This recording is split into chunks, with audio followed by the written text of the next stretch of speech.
আসসালামু আলাইকুম ফ্রেন্ড, সবাই কেমন আছেন? আশা করি সবাই খুব ভালো আছেন। ওয়েলকাম টু মাই চ্যানেল রুমার রান্নাঘর। নতুন একটা রেসিপিতে সবাইকে স্বাগত জানিয়ে শুরু করছি আমার আজকের রেসিপি। আমার আজকের রেসিপি হলো ব্রেড মালাই রোল। যখন তখন মিষ্টি খেতে ইচ্ছা করলে চটজলদি এই মিষ্টিটা বানিয়ে নেওয়া যায়, আর হাতের কাছে কয়েকটা উপকরণ দিয়ে এই মিষ্টিটা বানিয়ে নেওয়া যায়। খেতে কিন্তু খুবই সুন্দর হয়েছিল। তো চলুন বন্ধুরা, ভিডিওটা শুরু করা যাক। আপনারা প্রথম থেকে শেষ অবধি দেখতে থাকুন, আশা করছি আপনাদের ভীষণ ভালো লাগবে। তো প্রথমেই একটা পাত্র আমি নিয়ে নিয়েছি, যার মধ্যে এখানে দুধ জাল করে নেব।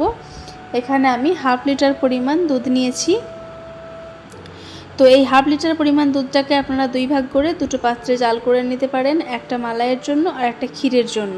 তো আমি আলাদা করে করলাম না, একটা পাত্রেই আমি হাফ লিটার পরিমাণ দুধ নিয়ে নিয়েছি, আর যে পাত্রে দুধটা ছিল সেই পাত্রটা ধুয়ে অল্প পরিমাণে একটু পানি দিয়ে নিয়েছি।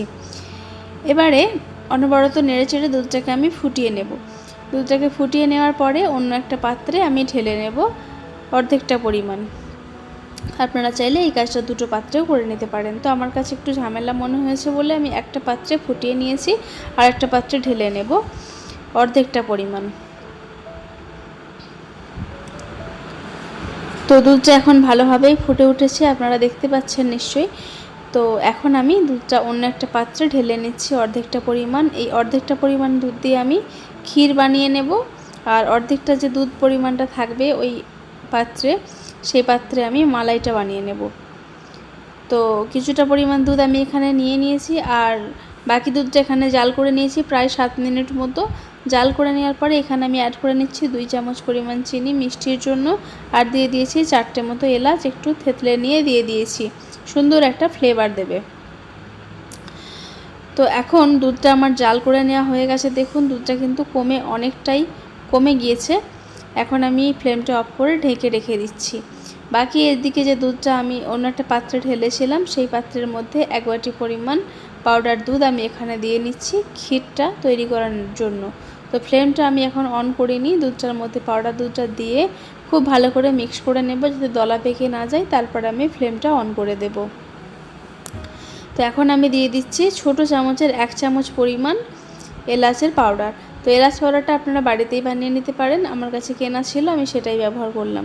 এলাচের বীজগুলো বার করে সুন্দরভাবে পাউডার করে নিতে হবে।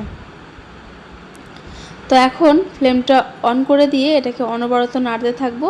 দেখতে পাবেন আস্তে আস্তে এটা কিন্তু গাঢ় হতে শুরু করেছে। এই পর্যায়ে আমি 2 চামচ পরিমাণ ঘি দিয়ে নিচ্ছি, যাতে করে এই ক্ষীরটার মধ্যে খুব সুন্দর একটা ফ্লেভার দেবে। আপনারা হয়তো অনেকেই জানেন বা সবাই হয়তো জানেন না যে পাউডার দুধের মধ্যে কিন্তু ফ্যাটটা থাকে না, তাই জন্য ঘিটা আমি এখানে দিয়ে নিলাম, যাতে করে খুব সুন্দর একটা ফ্লেভার দেয় এই ক্ষীরের মধ্যে। তো দেখুন অনবরত নাড়তে নাড়তে একটা সময় কিন্তু ক্ষীরটা কড়াইয়ের গা থেকে ছেড়ে দেবে, তখনই কিন্তু ক্ষীরটা সুন্দরভাবে রেডি হয়ে যাবে। একটা অন্য পাত্রে নিয়ে আমি ঠান্ডা করে নিচ্ছি, আর এদিকে কয়েকটা আমন্ড নিয়েছি, সেটাকেও কেটে নিচ্ছি মিষ্টিটা ডেকোরেশনের জন্য। আর এই মিষ্টির জন্য এখানে আমার পাউরুটি লাগবে, আমি এখানে অনেকগুলো পাউরুটি নিয়ে নিয়েছি। আর পাউরুটির ধারগুলো যে পোড়া অংশগুলো সেগুলো আমি কাঁচি দিয়ে কেটে বাদ দিয়ে দিচ্ছি। আপনারা এই কাজটা ছুরি দিয়েও করে নিতে পারেন, তো আমার কাছে কাঁচি দিয়েই সহজ মনে হয়েছে। সুন্দরভাবে শেপ করে কেটে নিচ্ছি, আর তারপরে সবগুলো একই রকমভাবে এভাবে কেটে নেব। তো এখন আমার সবগুলো রুটি কেটে নেওয়া হয়ে গেছে, আর বাকি যে পোড়া অংশগুলো সেগুলো মিক্সিতে দিয়ে আপনি একটু ঘুরিয়ে নিতে পারেন, ব্রেড ক্রাম্বসের কাজে লেগে যাবে এগুলো। তো এখন আমি পাউরুটিগুলো একটা বেলুনে দিয়ে এইভাবে একটু বেলে নিচ্ছি। বেলে একটু বড় করে নিতে হবে বা পাতলা করে নিতে হবে, তাহলে রোলগুলো করে নিতে সুবিধা হবে। আবার বেশি পাতলা করা চলবে না, তাহলে কিন্তু মিষ্টিগুলো রোল করতে গিয়ে ভেঙে যাবে।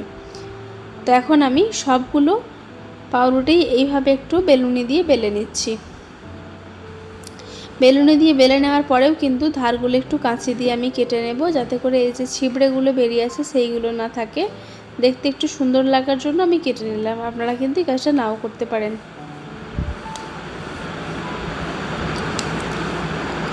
তো সবগুলো রুটি আমার কেটে নেওয়া হয়ে গেছে। এখন আমি রুটির মধ্যে অল্প অল্প করে ক্ষীর দিয়ে নেব, আর রুটিগুলো আমি রোল করে নেব।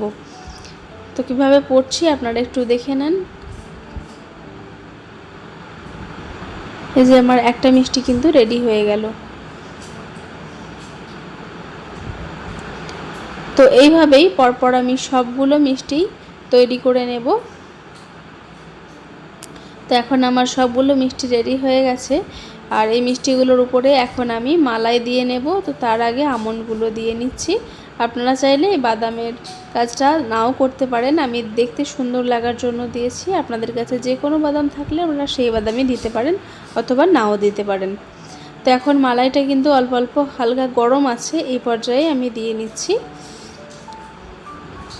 মিষ্টিগুলোর ওপরে। দেখুন দুধটা কিন্তু খুব সুন্দরভাবে শুষে নিচ্ছে, আর দুধটা খুব সুন্দরভাবে শুষে নিয়ে মিষ্টিগুলো কিন্তু অনেকটা নরম হয়ে যাবে। আপনারা এই মালাইটা দেওয়ার পরে ফ্রিজেও রাখতে পারেন কিছুক্ষণ, যদি ঠান্ডা ঠান্ডা খেতে পছন্দ করেন এই মিষ্টি। তো ফ্রেন্ডস, এই ছিল আমার আজকের রেসিপি।